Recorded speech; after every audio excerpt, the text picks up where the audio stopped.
Papua. Yang orang masyarakat lokal bilang ini yang warna coklat ini orang bilang burung koli-koli atau pok-pok. Tapi lebih sering kita panggil burung coklat. Tapi untuk nama ilmiahnya ini adalah burung pitohui.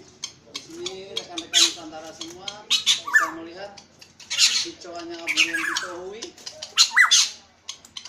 Ternyata tidak kalah dengan burung sekelas kacer yang ada di sekelas kacer, coca yang ada di wilayah barat sana.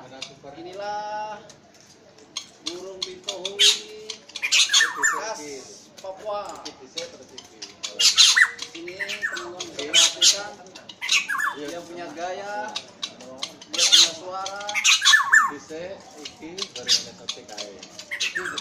Iki yang benar loro